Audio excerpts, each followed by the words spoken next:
자, 교회라면 무엇에 이끌려야 하는가?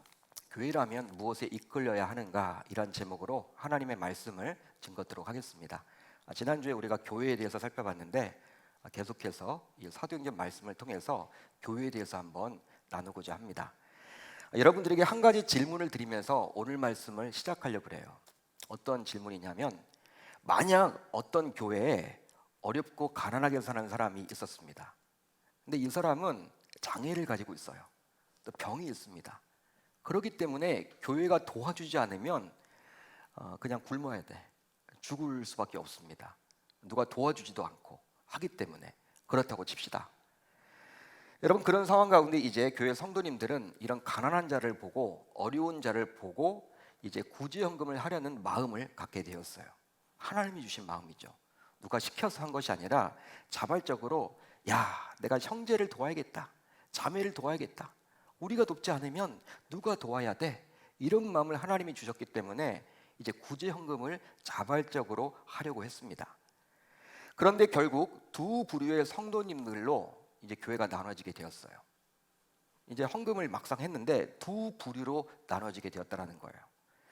바로 1번 부류의 성도님들은 자신이 할 수 있는 여건 속에서 최선을 다해서 구제헌금을 드렸습니다. 나도 살기 힘들고 어렵지만 그래도 하나님 말씀에 순종해서 헌금한 거예요. 반면에 2번 부류의 성도님들은 헌금을 해야 하면은 동의를 해. 막상 근데 하려고 하니까 내가 너무 힘든 거야. 나도 빚이 있는데, 나도 자녀를 양육해야 되는데 구제헌금? 나보다 뭐 큰 차를 타고 다니고 좋은 외제차를 타고 다니는 김 집사가 하는 거지, 나보다도 그런 분들이 하는 거 아니야? 나보다도 좀 여유가 있는 분들이 구제헌금을 하는 거 아니야? 이렇게 해서 하지 않았어요. 두 부류로 나눠졌다는 거예요. 자, 그렇다면 신자인 여러분들이 보기에 하나님께서 칭찬을 하신다면 1번 부류의 성도님들을 칭찬하셔야 할까요? 아니면 2번 부류의 성도님들을 칭찬하셔야만 할까요? 하나님이 칭찬을 한다면 답을 한번 해보세요. 1번입니까 2번입니까? 그러니까 쭈삣쭈삣하네요, 그죠? 이거 어려운 질문이 아닌데 다시 질문을 드릴게요. 어려운 질문이 아닙니다. 여러분들이 정신을 집중하시고 다시 제가 질문을 드릴게요. 만약 여러분들이 하나님이라면 여러분들은 그래도 가난한 자들을 위해서 어느 정도 성의를 보인 1번 부류의 성도들을 책망하시겠습니까? 아니면 이런저런 이유를 대면서 가난한 자들을 전혀 돕지 않았던 2번 부류의 성도들을 책망하실까요? 여러분들이 하나님이라면 답을 한번 해보세요. 아마도 열이면 역, 백이면 백 모두 2번 부류의 성도들을 하나님께서 책망하실 것이라고 여길 거예요. 그렇죠? 저도 그렇게 생각을 하고 여러분들도 아마 그렇게 생각을 하실 것입니다. 바로 우리가 보기에 1번 부류의 성도는 하나님으로부터 복을 받고 2번 부류의 성도는 이웃을 사랑하라는 그 계명을 어겼기 때문에 하나님으로부터 책망받아야 마땅하다 여기기 때문이죠. 자, 그렇다면 과연 그럴까요? 여러분 어떻게 생각을 하십니까? 그런데 오늘 말씀을 보게 되면요, 우리의 생각이 빗나가요. 우리의 생각대로 이루어지지 않아요. 바로 초대교회에서 가난한 자들을 위한 구제헌금을 안 한 것도 아니고 했음에도 불구하고 헌금을 한 부부가 하나님의 심판을 받게 되어서 남편이 죽었습니다. 교회 안에서. 그리고 나서 3시간 후에 아내 또한 죽어나갔어요. 교회당 안에서. 끔찍한 일이 벌어졌어. 헌금 안 한 게 아닙니다, 여러분. 구제헌금 했습니다. 헌신하고도 욕먹는 거야. 어떻게 이런 일이 있을 수가 있나? 물론 자신의 재산을 모두 팔아 전부를 드린 것도 아니었지만 그렇다 하더라도 아예 헌금하지 않은 사람도 분명히 있었을 텐데 일부나마 드렸음에도 불구하고 부부 모두 죽게 되었으니 이 사건은 다소 끔찍한 사건이라고 볼 수 있는 거예요. 그러니까 우리는 이 사건을 보면서 오늘 5장을 접하면서 당황스러워요. 어떻게 이런 일이 있을 수가 있어? 하나님 너무하시네. 하나님 뭐야? 하나님 살아계신 건 맞아? 아니, 헌금 안 한 사람들을 벌 줘야지. 어떻게 헌금 냈다가 이렇게 벌을 받아? 하나님 너무하신 거 아니야? 이런 마음을 갖기도 하죠. 그렇다면 어떤 이유로 하나님께서는 초대교회가 생겨난 이후 점점 부흥하는 와중에 교회 내에 다소 이런 충격적인 사건이 있었음을 우리 신자들에게 보여주는 것일까요? 그 이유가 무엇입니까? 당시 하나님의 끔찍한 처벌을 받게 된 아나니와 삽비라 부부에게는 참으로 불행한 일이지만 하나님께서는 교회 내에서 이런 사건이 있었음을 우리들에게 직접 보여주심으로 이걸 감추지 않으세요. 하나님은 이런 일이 있었음을 저와 여러분들에게 보여주심으로 이 시대 속에서도 교회 안에서 신앙생활을 해야만 하는 우리 신자들에게 무언가 교훈해 주고자 함이에요. 무언가 영적인 메시지를 주고자 함이라는 거예요. 우리가 깨우치도록 이 말씀을 주셨다라는 사실입니다. 한마디로 이제 이 세상에서 본격적으로 뿌리내리기 시작한 교회 구성원이 지은 죄로 인해서 교회가 몰려 세워졌던 의미조차 훼손될 수도 있기에 하나님께서는 교회를 교회답게 지키고자 이 부부를 읍참 마속의 심정으로 심판하신 거예요. 죽이고 싶지 않지만 심판하신 거야. 왜? 교회 공동체를 살리기 위해서, 교회 공동체 전체를 살리기 위해서 도려낸 거예요. 즉 교회가 세워진 이후 어느 순간 불순물이 교회 안에 생겨났기 때문에 하나님께서는 그 불순물을 친히 제거하신 것입니다. 이걸 그냥 놔두면 안 되거든. 그런데 당시만 그런 것이 아니라 지금도 교회 안에 충분히 생길 수 있는 불순물이기에 우리에게도 오늘 말씀은요, 도전을 주고 찔림을 주는 것이 사실입니다. 오늘 말씀을 대하면 좀 무섭죠. 겁이 나죠. 와, 헌금 잘못 드렸다가는, 헌신 잘못했다가는 나도 이렇게 되는 거 아니야? 여러분들에게 두려움을 주고자 이 말씀을 전하는 건 아닙니다. 그렇지만 하나님께서는 이 말씀을 그대로 저와 여러분들에게 보여주고 있잖아요. 여러분, 이게 기록되어 있지 않아도 좋을 텐데 기록이 되어 있단 말이에요. 이 시대를 살아가는 저와 여러분들 또한 그렇게 변질될 수 있고 불손한 그런 마음으로 헌신하고 신앙생활을 할 수 있기 때문에 하나님은 경고해주고 있음을 우리는 깨달아야 하는 것이죠. 자, 그러면 하나님께서는 이 부부가 과연 어떤 죄를 지었길래 교회의 불순물로서 교회에 큰 해를 끼칠 수 있었다라고 보았을까요? 왜 하나님은 용서해 주지 않았을까, 이 죄를? 과연 어떤 죄를 지었습니까? 이 부부가 바로 헌신의 동기가 지극히 잘못된 죄를 저질렀습니다. 헌신을 하긴 했는데 그 동기가 지극히 잘못된 죄를 저질렀다라는 거예요. 오늘 말씀 1, 2절을 볼까요? 우리 한번 같이 읽어봅니다. 1, 2절 시작. 아나니아라 하는 사람이 그의 아내 삽비라와 더불어 소유를 팔아 그 값에서 얼마를 감춤해 그 아내도 알더라. 얼마만 가져다가 사도들의 발 앞에 두니. 자, 이 구절을 보시면요, 아나니아와 삽비라 부부는 자신의 소유를 팔아서 일부를 감추었고 일부만 사도들의 발 앞에 두었어요. 자, 그렇다면 사도들의 발 앞에 두었다라는 것은 어떤 의미일까요? 어떤 뜻일까요? 4장에도 나오거든요. 5장에도 또 나오네요. 자꾸 반복돼서 사도들의 발 앞에 두었다. 이 말은 어떤 의미일까? 당시 초대교회 안에서 누군가를 돕기 위해 구제를 할 때 직접 어려운 사람들을 돕지 않고 사도들을 통해서 도왔다라는 의미입니다. 직접 가져다 준 것이 아니라 교회 내에서 어렵고 힘든 사람들이 보이잖아요. 구제를 할 때 그 사람들이 내가 직접 여유가 있다고 가져다 준 것이 아니라 꼭 사도들을 통해서 전달했다라는 거예요. 그러면 그렇게 했던 이유가 분명히 있겠죠. 그렇게 했던 이유가 있겠죠. 그 당시 바로 가진 자가 없는 자를 직접 돕게 되면 처음에는 좋은 의도로 구제를 합니다. 여러분, 얼마나 멋진 광경이에요? 아름다운 광경이죠. 하나님이 마음을 주셔서 어렵고 힘든 사람들을 돕는 거, 참 여러분 은혜롭죠. 그렇지만 시간이 흘러보세요. 어느 순간 구제를 한 사람에게 구제를 받은 사람이 섭섭하게 할 때가 있겠죠. 그게 공동체 내니까. 그럴 때 어떤 마음이 들어요? 구제를 해줬던 사람은 야, 어떻게 나한테 그럴 수가 있어? 내가 얼마나 이렇게 베풀었는데? 김 집사는 그러면 안 되지. 나한테는 다른 사람들은 다 나한테 뭐라고 해도 김 집사는 나한테 그렇게 해서는 안 되지. 왜? 내가 그렇게 도와줬는데, 힘들고 어려울 때 물질로 내가 채워줬는데 어떻게 나한테 그렇게 도와줄 수 있어? 다니면서 막 이 말을 한단 말이에요. 구석구석에 가서 섭섭하니까. 어떻게 김 집사가 그럴 수 있냐고. 여러분, 그럼 교회가 어떻게 되겠어요? 교회 깨집니다. 여러분, 구제를 받은 사람은요 더 이상 그 교회 다닐 수가 없어요.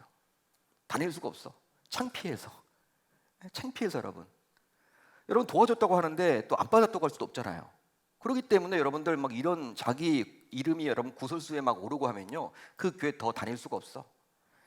여러분, 이런 것들을 사전에 방지하고자 교회 안에서 구제를 할 때 당시 꼭 사도들을 통해서 했다라는 거예요. 따라서 지금도 교회에서 어려운 누군가를 물질적으로 도울 때가 있을 겁니다. 여러분들이 이렇게 신앙생활을 하다 보면 우리 사랑방 식구 누구를 돕고 싶다, 아니면 그 힘든 가정들이 있다, 그렇게 할 때는 어떻게 해야 됩니까? 어떻게 하는 게 여러분 지혜로워요?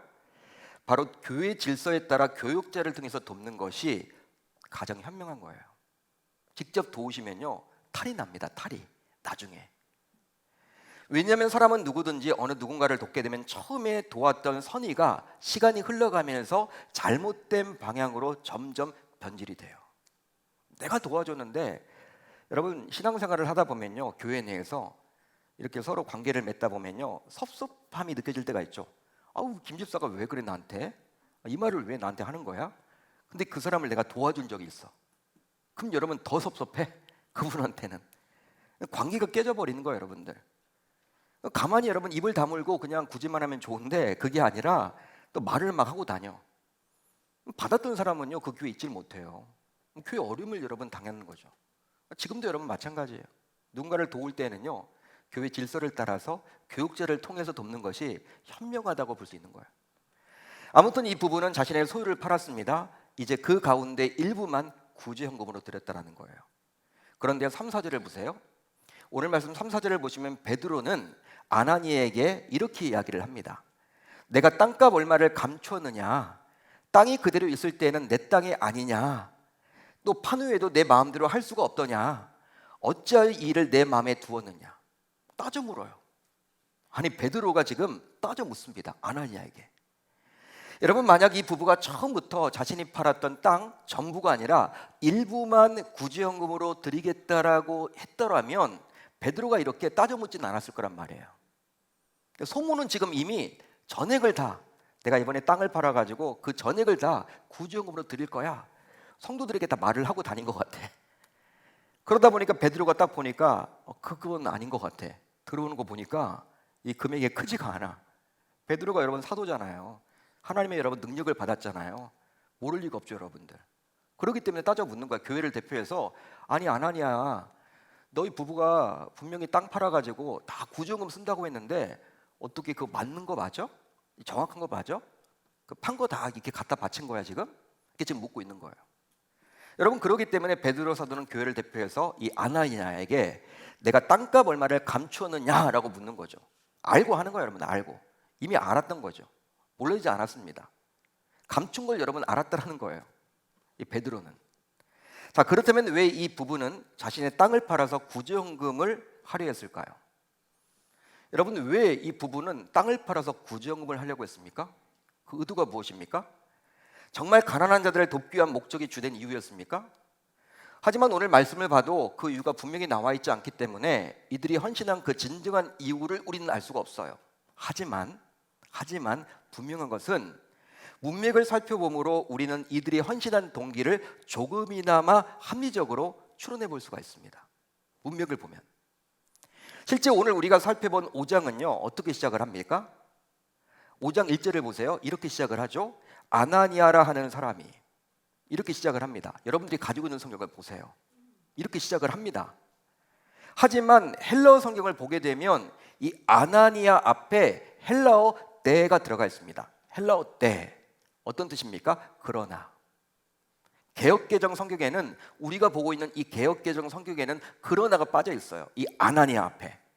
그렇지만 원어를 보게 되면 그러나가 들어가 있습니다. 따라서 여러분, 그러나가 들어가 있음을 통해서 우리는 무엇을 알 수가 있냐면, 오늘 이 5장은요 말이 5장이지 4장과 연결지어서 봐야 된다는 거예요. 4장과 연결지어서 이 5장을 살펴봐야 한다는 거야. 이 아나니아 삽비라 이야기는 그것만 따로 떼어서 이야기해서는 안 된다는 거예요. 앞에 헬라어 데, 그러나가 나와 있기 때문에, 그러나 아나니아라 하는 사람이로 시작을 하기 때문에, 그러기에 우선 4장이 어떤 내용인지 알아야만 합니다. 4장 전체를 우리가 살펴볼 수는 없고 4장 하반부를 보게 되면요 바로 다음과 같이 나와요. 구브로에서 난 레위족 사람이 있으니 이름은 요셉이라 사도들이 일컬어 바나바라 하니 그가 밭이 있음에 밭 팔아 그 값을 가지고 사도들의 발 앞에 두니라. 온 성도들이 하나님의 은혜를 받았어요. 당시 초대교회 예루살렘 교회에서. 그러자 어떤 일이 벌어졌습니까? 어렵고 힘든 사람들을 돕고자 자발적인 헌금을 하게 되었죠. 용우상통의 역사가 일어나게 된 거예요. 누가 시켜서 한 것이 아니라 있는 자들이 없는 자들을 위해서 헌금을 내게 된 거예요. 근데 그중 대표적인 인물이 바로 누구였습니까? 요셉이라고 불리웠던 이 바나바가 한 거예요. 적극적으로. 이 바나바는 자발적으로 자신의 전 재산을 팔아가지고 구제연금을 교회에 몽땅했습니다. 그런데 이 바나바의 고향은 어디라고 나와 있어요? 방금 우리가 읽었죠? 어디서 여러분 나왔다고 나와 있습니까? 구브로. 고향이 구브로예요. 구브로 출신이에요. 따라서 구브로는 지중해에 위치한 키프로스 섬을 말합니다. 지금의 여러분 지중해 있죠? 지중해를 보시면 키프로스 섬이 있는데 그것이 바로 그 당시 구브로예요. 거기 출신이에요. 고향이 거기예요. 태어난 곳이 거기예요. 따라서 바나바는 본래 예루살렘에서 살던 예루살렘 교회의 개척 멤버가 아니었음을 알 수가 있는 거예요. 합리적으로 추론해 볼 수가 있는 것이죠. 한마디로 예루살렘 교회가 급속히 성장하면서 교회로 유입된 새 가족이었습니다. 새 가족이야. 새 가족이 그렇게 헌신을 한 거예요. 자신의 땅을 다 팔아가지고 어렵고 힘든 사람들을 돕겠다라고 한 거예요. 당시 예루살렘 교회는 이미 대략 10,000명 정도의 성도들이 출석했던 교회입니다. 처음에 오순절 성령 대강림 사건 이후에 이제 가정에서 교회가 시작되었지만 놀랍게도 폭발적인 성장을 거두어서 얼마 지나지 않아서 교회가 10,000명 이상 출석하는 교회가 되었어. 여러분 지금도 10,000명 이상 출석한다. 얼마나 큰 교회입니까? 한국에 몇 개 안 돼요. 한국 교회 가운데. 진짜 여러분 대단한 거예요. 근데 여러분 그 당시는 인구가 훨씬 적습니다. 지금과는 여러분 상상이 안 되죠. 2000년 전이에요. 인구가 여러분 얼마나 되겠어요? 예루살렘에. 그러니까 여러분 여러 지역에서 다 몰리는 거예요. 그 교회에 여러분 출석하려고. 폭발적인 부흥이죠. 어떤 신자들은요, 초대교회의 그러한 정신을 우리가 살려야 된다 그래서 교회가 무조건 크는 것은, 큰 교회는 무조건 비판하는 분들이 있어. 잘못입니다, 여러분. 초대교회가 여러분 처음에 작게 시작했지만 하나님의 뜻대로 행하자 하나님은 부흥시켰어요. 성장시켰어요. 그러니까 여러분들이 우리가 항상 작은 교회는 좋은 교회, 큰 교회는 나쁜 교회, 이렇게 여러분 양비론적으로 접근해서는 안 돼요. 작은 교회도 여러분 소중하고 큰 교회는 나름대로 또 역할을 감당하시면 되는 거예요. 변질만 되지 않으면 되는 것이죠. 하나님이 그걸 원하시기 때문에 예루살렘 교회도 놀랍게도 10,000명 이상 출석하는 대형 교회가 되었어요. 어떻게 할 수 있느냐? 바로 오순절 성령 대강림 사건 이후에 베드로 사도가 한 번 설교를 하자 세례를 받고 믿게 된 성도가 3,000명이 나타났어요. 한 번에. 베드로가 한 번 설교를 하니까 3,000명이 뒤집어졌어. 그뿐만이 아닙니다. 그 내용이 2장에 나오는데, 사도행전 2장에 나오는데 또 3장을 보면 어떤 사건이 나요? 지난주에 우리가 살펴봤지만 바로 나면서부터 걷지 못한 자를 이 베드로와 요한이 고쳤죠. 그리고 나서 이제 사도들이 설교를 합니다. 그러자 놀랍게도 믿음을 가진 자가 남자만 5,000명이 되었다라는 이야기가 사도행전 4장에도 나와요. 한 번은 3,000명, 한 번은 한꺼번에 5,000명. 새 가족들이 막 유입이 되는 거예요. 10,000명이 여러분 출석하는 교회가 된 거예요. 이런 교회의 새 가족인 바나바가 등록해서 자신의 전 재산을 팔아 가난한 사람들을 위해서 구제헌금을 드렸던 것입니다.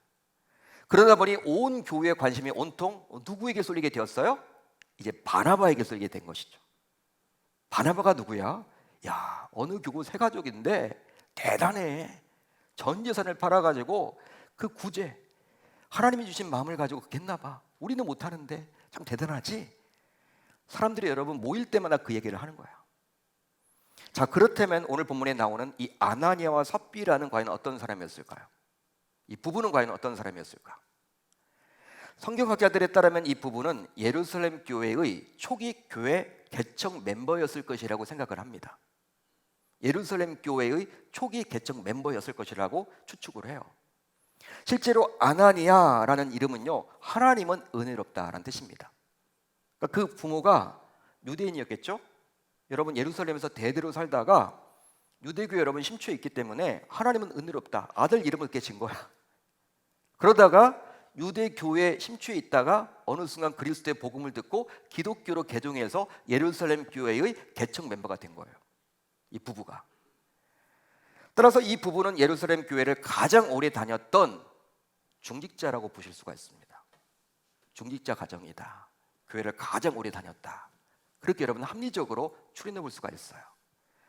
그러기에 바나바가 세가족으로 등록하기 전까지는 교회의 성도들이 이 부부를 존경하며 따랐겠죠. 부부를 여러분 따라다니면서 장로님, 집사님, 권사님 하면서 여러분들 이거 어떻게 해야 돼요? 묻기도 하고, 세가족 교육도 어쩌면 이 아나니와 삽비라가 다 시켰을지도 몰라요. 바나바 역할도 했겠죠. 교회에서는 이렇게 하는 거야, 예배는 이렇게 드리는 거야, 헌금 생활은 이렇게 하는 거야. 놀 모델이 바로 이 아나니와 삽비라였을 거란 말이에요. 그러니까 사람들의 주목을 받았겠죠. 야, 저 부부는 대단해. 신앙도 좋고 믿음도 좋고 우리를 잘 이끌어줬어. 하지만 인품 좋은 바나바가 세가족으로 교회에 등록을 하게 되었어요. 그리고 나서 자신의 전 재산을 팔아서 구제를 하게 되므로 그동안 부부에게 쏠렸던 성도들의 사랑과 관심이 누구에게 여러분 쏠리게 되었어요? 이제 바나바에게 여러분 가게 된 거야. 이런 상황에 처하게 되자 이 부부는 바나바를 시기질투하게 됩니다. 시기질투하게 되는 거예요. 내가 받아야 될 영광을, 아니 세가족 주제에 그렇게 인기가 좋아? 시기질투하게 되어서 이제 어떻게 되었어요? 결국 자신들도 바나바처럼 전 재산을 팔아서 구제연금을 하려 했던 거예요. 그렇게 함으로 바나바에게 쏠렸던 성도들의 관심과 사랑을 일부나마 돌려받으려고 했던 거예요. 다시금. 여러분 이제 또 와, 역시 대단하네. 우리 집사님 부부 대단하네. 역시 개척 멤버 대단하네. 전 재산을 갖다 바친다네. 소문이 그렇게 돈 거예요. 그러니까 하고 싶지 않았지만 이 질투심 때문에 한 거예요. 이 부부는 헌신을, 구제연금 낸 거를, 전 재산을 바치겠다고 한 거예요. 할 마음은 전혀 없습니다. 따라서 이 부부가 구제연금을 하게 된 그 헌신의 동기를 자세히 보게 되면 하나님께서 부어주신 가난한 자들을 돕고 싶은 순수한 자발적인 마음이 아니라 주변 사람들의 주목과 관심을 끌려고 했던 면이 더 강하다고 볼 수 있는 거예요. 사람 때문에 한 거야. 하나님 때문에 한 게 아니라 주변 사람들의 주목과 관심을 끌려고 했던 면이 더 강했습니다. 더욱이 세가족인 바나바도 전 재산을 팔아서 구제 헌금을 했기에 교회의 개척 멤버로서 교회에서 가장 오래 다녔던 그 교회에서 장로고 안수집사고 권사인데 세가족이 전액을 다 하는데 나도 해야지 뭐. 체면이 있지, 자존심이 있지, 나도 그래도 헌금해야 되는 거 아니야?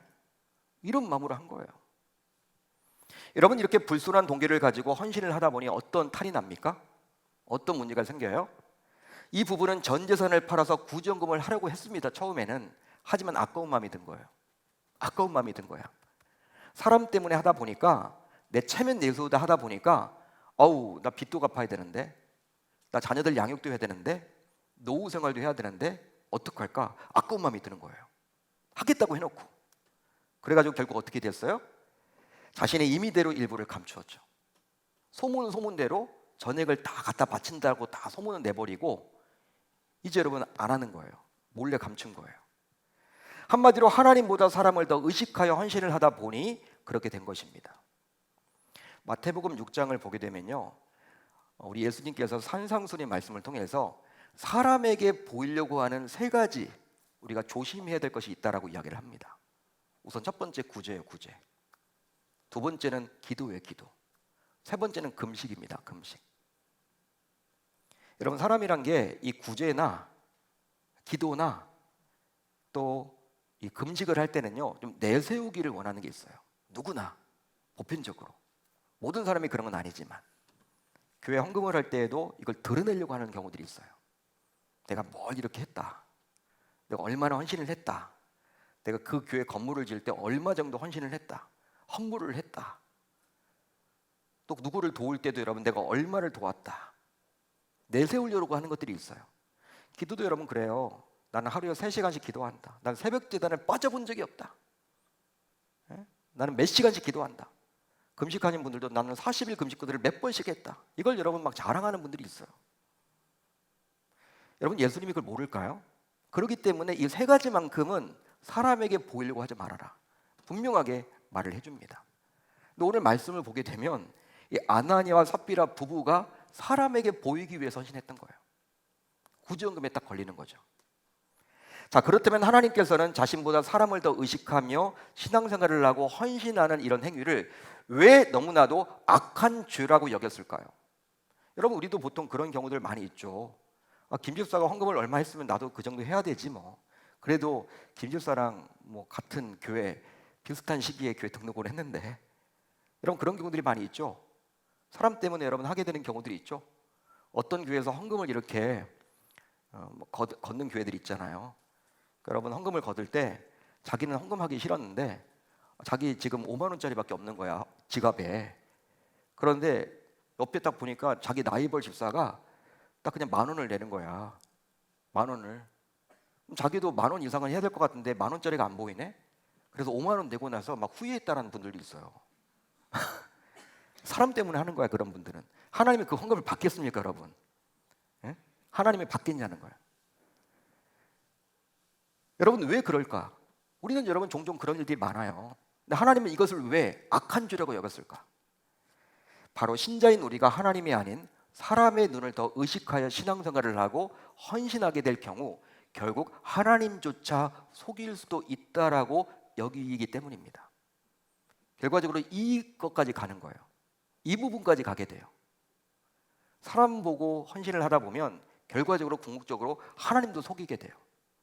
그리고 양심의 가책을 느끼지 않아요. 하나님은 모를 리가 없죠. 이것 때문에 악한 죄라는 거예요. 실제 오늘 보면 3, 4절을 보면 이 부분은 결국 하나님을 속이는데 아무런 거리낌도 갖지 않게 돼요. 우리 3, 4절을 같이 읽어봅니다. 시작. 베드로가 이르되 아나니아야 어찌하여 사탄이 내 마음에 가득하여 내가 성령을 속이고 땅값 얼마를 감추었느냐. 땅이 그대로 있을 때에는 내 땅이 아니며 판후에도 내 마음대로 할 수가 없더냐. 어찌하여 이 일을 내 마음에 두었느냐. 사람에게 거짓말한 것이 아니요 하나님께로다. 베드로 사도는 지금 어떻게 이야기합니까? 베드로 사도는 아나니아가 땅값 얼마를 숨기고 일부만 구제헌금을 드린 것을 성령을 속인 일이다, 성령을 속인 일이다, 하나님을 속인 일이다 라고 이야기를 하면서 이것은 사람이 아니라 하나님께 거짓말을 한 것이라고 분명히 경고하고 있어요. 질책합니다. 책망합니다. 이거 하나님의 마음이죠. 그러니까 사람들에게는요 전액을 다 바친다고 그랬어. 그렇지만 일부를 자기가 감췄죠. 그럼 자기가 여러분 사람만 속인 거다고 생각을 할 수 있는데 이것은 사람만 속이는 것이 아니라 이 헌금 부분, 헌신 부분은 누구를 속이는 거예요? 하나님을 속이는 것이고 하나님께 거짓말했다라는 거예요. 사람께 거짓말한 것이 아니라 하나님께 거짓말했다라고 하나님은 지금 여겼습니다. 받아들였어요. 여러분 이 부분은 결국 하나님까지 속일 수 있다라고 여겼던 거예요. 그런데 이것의 시작은 바로 하나님이 아니라 사람을 의식하며 신앙생활을 했기 때문입니다. 거기서부터 시작을 했죠. 그러기에 하나님이 아니라 사람을 의식하며 신앙생활을 하고 헌신하는 것은 대단히 영적으로 위험한 거예요. 영적으로 대단히 위험한 거예요.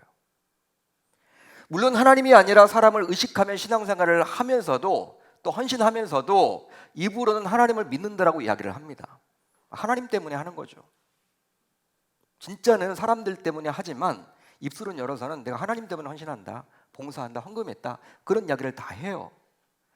하지만 분명한 것은 하나님에 대한 경외심, 즉 두려움이 없기에 하나님보다 사람의 눈을 더 의식하여 신앙생활도 하고 헌신한다라고 볼 수도 있겠죠. 하나님은 여러분 살아계시거든요. 하나님은 여러분도 지금도 모르시는 게 없거든요. 우리의 마음까지도 여러분 꿰뚫어 보시거든요. 근데 하나님은 그 하나님을 내가 속일 수 있다라고 여긴 거예요. 하나님은 두려워하지 않는 거죠, 여러분. 경외하지 않는 거죠. 이 말은 뭐예요? 결국 하나님을 믿지 않는 거예요. 하나님 믿는다면요, 그렇게 할 수 없어요. 어떻게 하나님을 내가 속일 생각을 합니까? 하나님의 살아계심을 믿는다면 내가 어떻게 사람을 속일 수 있는지 하나님도 내가 속일 수 있다고 여깁니까? 말이 안 되는 거예요.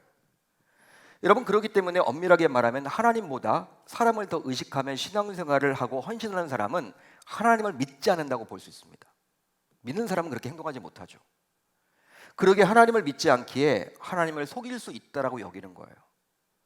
그러기에 하나님께서는 자신보다 사람을 의식하며 신앙생활을 하고 헌신하는 이런 행동을 대단히 커다란 죄악이라고 여겼던 것이죠. 별거 아닌 것처럼 보여도 하나님이 심각하게 받아들인 그 의미가 거기에 담겨져 있는 거예요. 실제 교회 내에서 성도들이 하는 헌신의 경우 오직 하나님을 위해서 한다라고 입술로는 고백을 하면서도 오늘 본문에 나와 있는 이 부부처럼 많은 경우 사람을 의식해서 하는 경우가 허다하기에 이것을 신자인 우리에게 분명히 경고해 주고자 하나님은 오늘 말씀을 기록해 주고 있는 거예요. 이 사건을 기록해 주고 있다는 거예요. 여러분, 우리의 신앙생활을 보시면요, 사람 때문에 하는 경우들이 많아요. 내가 그래도 안수 집사고 권사고 또 교회를 오래 다녔고 또 이것저것 해야 되기 때문에 목사님 눈치가 또 보여서 내가 또 나가야 되지 뭐. 예배를 여러분 그렇게 드릴 수도 있죠. 가정의 평화를 위해서 드리는 분들도 있고, 또 어떤 분들은 그냥 부모님이 하도 원하니까, 그러니까 사람 때문에 그냥 예배 나오시는 분들도 많아요. 또 보이지 않으면 목사님이 전화할까 봐, 챙길까 봐 그거 귀찮아서 또 이렇게 교회 나오신 분들이 있고. 여러분, 이것을 하나님이 모르지 않기 때문에 오늘 말씀을 기록해 주므로 우리에게 경고해 주고 있는 것이죠. 그렇게 하지 말라고. 사람 때문에 헌신하지 말라는 거예요. 하나님 때문에 헌신해야 한다는 거예요. 따라서 저와 여러분들 모두 오늘 말씀을 통해서 이제 무엇을 깨달아야 합니까? 이 부부처럼 살지 않아야 하겠죠. 그렇습니다. 아나니와 삽비라 부부는 주님을 쫓기보다는 사람들의 인기를 따랐어요. 더욱이 하나님을 위해 살기보다는 자신의 체면을 중시 여겼죠.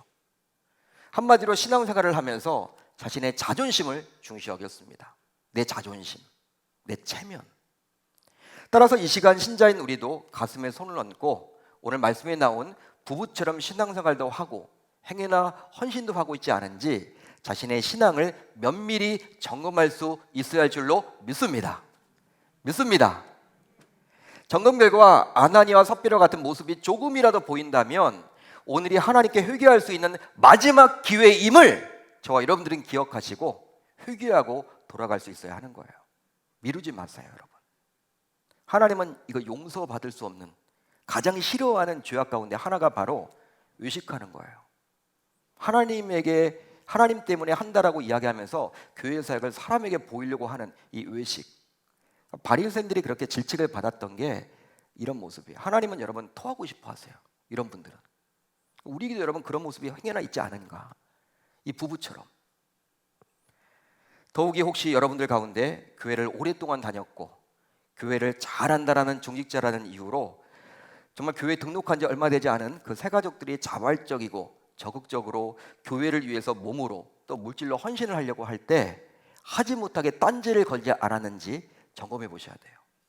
우리 교회는 없는 것 같은데 제가 여러 교회에 있다 보니까 교회마다 터줏대감들이 있어요. 터줏대감들. 그분을 통해야 된대. 와, 그분을 통해야 돼. 권사님들 가운데 있더라고요. 안수 집사님 가운데 있어요. 장로님들 가운데 있어요. 그분을 통해야 돼. 그분이 삐지면 큰일 나. 담임 목사님도 힘들어져. 목회가. 그런 교회들이 여러분 있어요. 우리 교회는 없습니다, 여러분. 얼마나 감사한지 몰라요. 여러분 터줏대감들. 여러분 교회를 오래 다니고 참 좋죠. 여러분 귀하죠. 개척 멤버고 그 교회에서 여러분 이렇게 중직자가 되었다는 것은요 얼마나 축복받은 일입니까? 근데 그게 여러분들 하나의 여러분들 뭐가 되어서 또 새 가족들이 와가지고 이제 불 받아서 은혜 받아서 뭔가 헌신을 막 하려고 그래요. 헌금도 하려고 그러고 뭔가 여러분들 열심히 하려고 하면 하지 말라고 옆에 가면서 말려. 그러니까 자기가 못하니까 하지 말라고 하는 거야. 네? 여러분 그래서는 안 된다는 거예요. 근데 여러분 혹시 그런 명이 우리들 가운데 있다면 여러분 오늘 본문에 나오는 이 아나니와 삽비라와 별반 다를 바가 없다는 것이죠. 더욱이 나보다 교회 온 지 얼마 되지 않은 분이 나보다 중직자가 먼저 되고 교회 인정을 받아서 여러 사역들을 감당할 때 배합하지는 않았습니까? 혹시 여러분들 가운데 왜 그 집사는 이렇게 나대는 거야? 교회 온 지 얼마 되지도 않았는데. 여러분 혹시 이런지는 않았나요? 그런 생각을 조금이라도 가졌다면 저와 여러분들 모두 바나바를 질투했던 아나니아와 삽비라 부부와 별반 다를 바가 없다라고 볼 수 있는 거예요. 저와 여러분들이 이 시대의 아나니아와 삽비라는 것이죠. 따라서 하나님 앞에서 악한 죄를 저질렀기에 반드시 그 죄악만큼은 철저하게 회개하셔야 됩니다. 이게 회개하지 않으면요 우리가 더 신앙으로 나아갈 수가 없어요. 잘 안 풀려 여러분들. 이 부분이 여러분들 해결돼야 돼. 여러분 정말 하나님을 위해 헌신했다고 칩시다. 내가 하나님만을 바라보고 헌금도 드렸어. 또 하나님을 바라보고 봉사를 했어. 뭘 헌신을 했다고 칩시다. 자신의 자존심이 조금 구겨지면 어떻습니까? 하나님 일하다가 여러분 자신의 자존심이 여러분 조금 구겨졌으면 여러분 어때요? 하나님 모를까요? 나중에 다 갚아주세요. 하나님이 책임져 주세요. 상급이 더 클 거예요. 근데 교회를 하다 보면 여러분들 뭐 자존심이 좀 구겨질 수도 있는 거죠. 그런데 그게 그렇게 속성한 일이에요. 여러분들 어떻게 생각하십니까? 속성하고 마음이 상해서 때론 혈기를 부리고 그것 때문에 과연 교회에서 마음이 떠날 수 있는 것입니까? 여러분들 어떻게 생각을 하세요? 전 이해를 못 하겠더라고요. 우리 교회는 여러분 그런 분들이 없어서 얼마나 감사한지 몰라. 근데 한국교회 여러분 전체를 놓고 보면 제가 여러분 부교육자 생활만 6교회에 있다가 우리 교회가 7번째 교회, 교육자 반만 거의 20년, 부교육자 생활만 거의 20년 했기 때문에 딱 성도님들을 바라보면요, 제가 관상장애는 아니지만 딱 보여요. 여러분들 어떤 분인지. 이게 여러분 한국교회 현실이라는 거예요.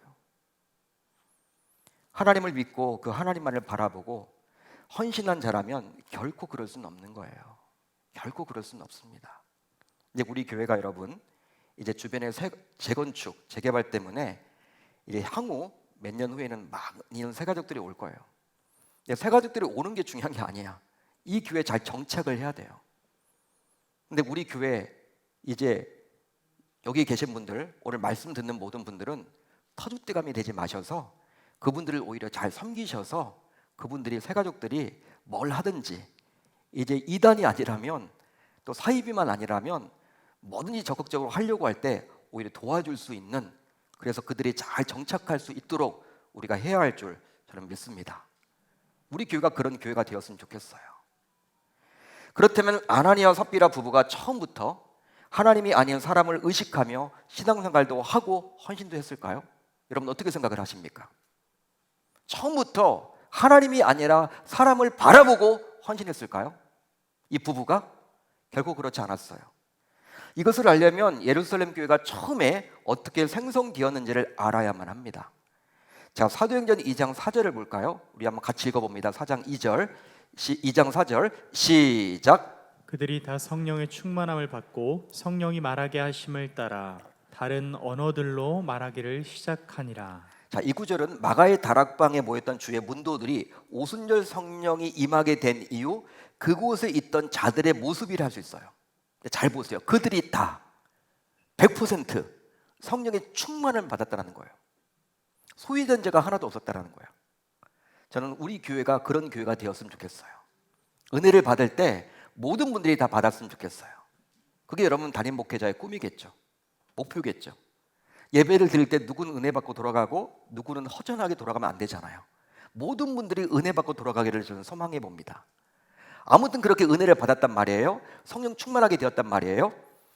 여러분 여기서부터 예루살렘 교회는 시작된 거예요. 이 120명 문도로부터 이 예루살렘 교회는 이제 시작되었어. 이제 여러분 그들이 흩어져서 이제 셀로 모였겠죠. 각 가정마다. 가정에 여러분 120명이 들어갈 수가 없잖아요. 그러다 보니까 이제 여러 이렇게 들어가서 교회가 여러분 나중에 이제 하나 되게 된 거죠. 생성하게 되었죠. 따라서 예루살렘 교회의 계층 멤버였던 당시 아나니아와 삽비라 부부 또한 성령 충만을 입었던 자였음을 알 수가 있습니다. 제가 계층 멤버라고 말씀드렸죠. 성경학자들이 그렇게 이야기한다고 말씀드렸죠. 어떤 학자들은요, 이 120명 문도 안에 아나니아와 삽비라 부부가 있었을 것이라고 추정하기도 해요. 그런데 시간이 흘러갔습니다. 이렇게 성령 충만했던 부부가 어떻게 변했습니까? 자, 오늘 말씀 3절을 보세요.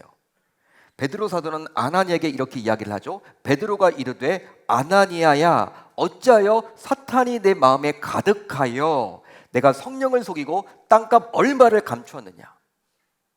자, 말씀 보시면 사탄이 내 마음에 가득하여. 베드로는 아나니아의 마음속에 무엇이 가득하다? 사탄이 가득하다라고 말하고 있어요. 이 가득하여라는 표현은요, 그냥 어떤 상태를 간단히 설명하는 것이 절대 아닙니다. 누가는 지금 의도를 가지고 가득하여라고 기록해주고 있어요. 저자 누가는 의도를 가지고.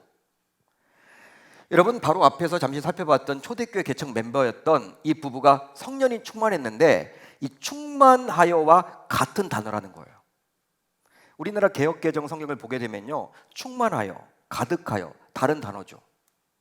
하지만 헬라어 원어를 보게 되면, 헬라어 성경을 보게 되면, 하나님께서 처음 말씀하셨던 그 원어를 보게 되면 헬라어 원어 플레로라는 단어를 씁니다. 가득하여 충만하여, 같은 단어예요. 따라서 성령이 충만했던 사람도 어느 순간 사탄이 충만해질 수 있다는 거예요. 바로 아나니아와 삽비라 부부처럼 말입니다.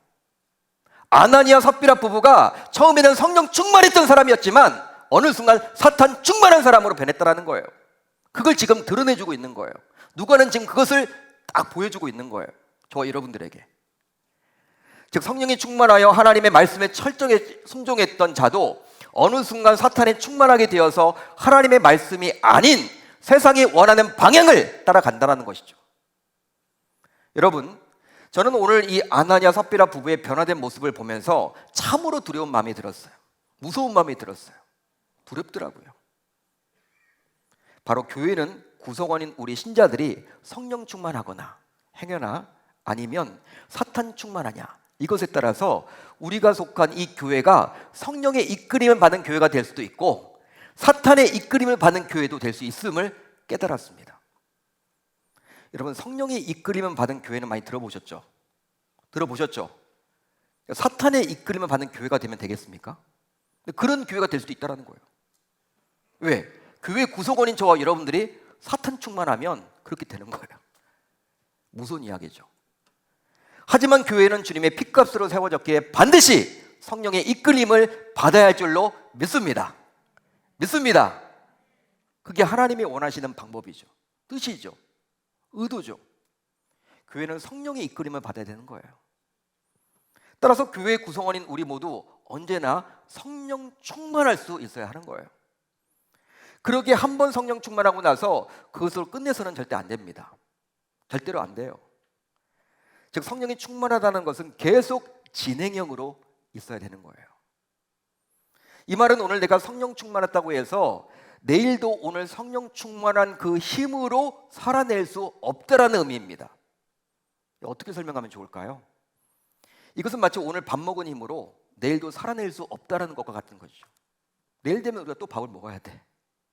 오늘은 오늘 여러분 살기 위해 밥을 먹는 것이고 내일 되면요, 내일 또 밥을 먹어야 돼. 왜? 내일 살아내야 되니까. 여러분, 어떤 분들은요 왕년에 내가 뭘 했다라는 걸 대단히 강조를 해. 목사님, 지금은 제가 뭐 코로나 때문에 여러 가지 힘들고 어려워서 신앙생활을 제대로 못하지 예전에는요 제가 왕년에, 목사는 왕년회를 제일 싫어해. 이 목사는 왕년회를 제일 싫어해. 왕년에 저는 새벽 예배를 10년 동안 한 번도 빠지지 않았고 전도할 때마다 제가 항상 있었고 그 자리에 모든 공예배에 참석했고 성경을 맺독했고 저한테 막 줄줄이 이야기를 해요. 저는 묻죠. 현재는 어떻습니까? 왕년의 신앙으로 천국 가는 거 아닙니다.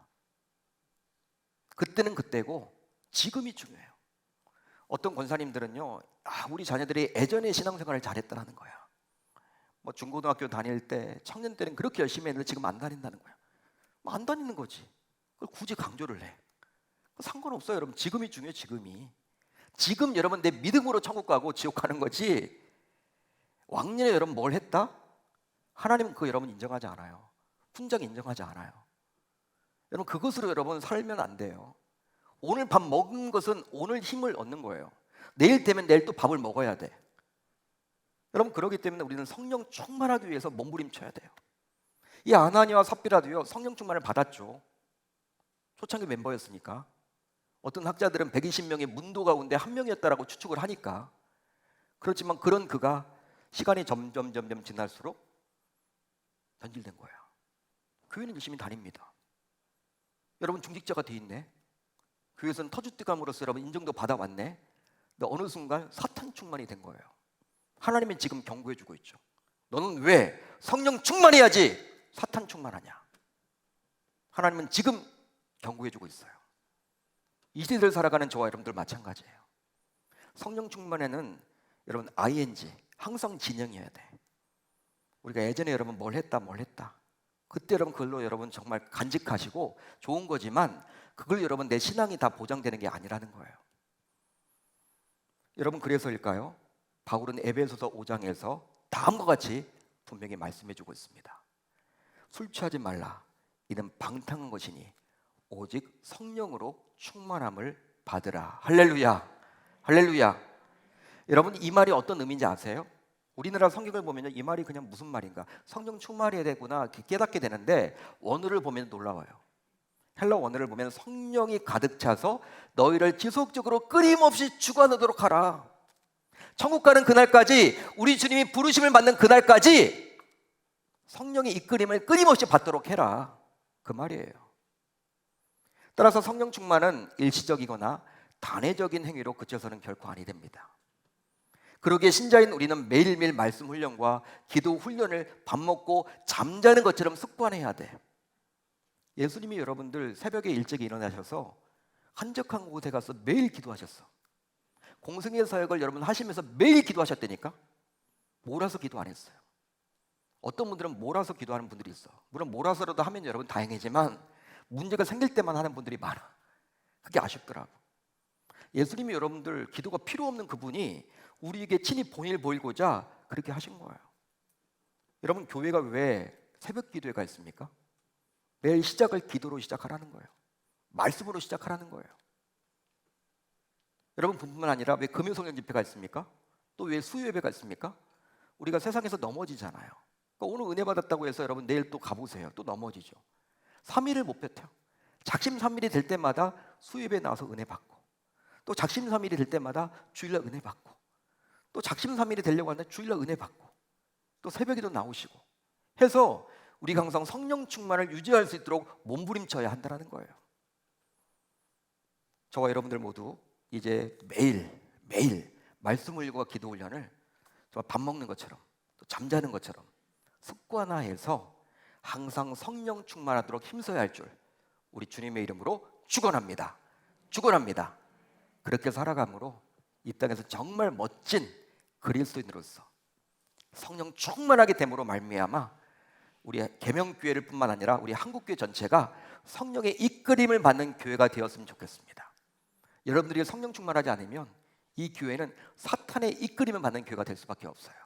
왜? 여러분들이 교회니까, 교회 구성원이니까. 여러분, 그렇기 때문에 이 아나니아와 삽비라 때문에 자칫 예루살렘 교회가 사탄 충만한 교회로 갈까봐 하나님은 즉결 심판을 내린 거예요. 3일장도 하지 못했어. 하나님의 심판을 받게 되면 당시 그냥 바로 갖다 묻었어요. 이거 무서운 이야기예요, 여러분. 유대인들은 3일장을 치렀거든요. 근데 그것도 못하게끔 하나님이 막으셨어. 하나님의 심판임을 분명하게 보여주고 있는 거예요. 저와 여러분들 모두 성령 충만해집시다. 저도 성령 충만해지고 여러분들 성령 충만해져야지만 50년 동안 달려온 이 계명교회가 앞으로의 50년도 지금까지 성령 충만하게 달려왔다면 앞으로의 50년도 성령 충만하게 달려갈 줄 우리 주님의 이름으로 축원합니다. 저는 확신을 갖습니다. 그런 교회가 되겠다라고 몸부림치는 저와 여러분들이 다 되실 수 있기를 바랍니다.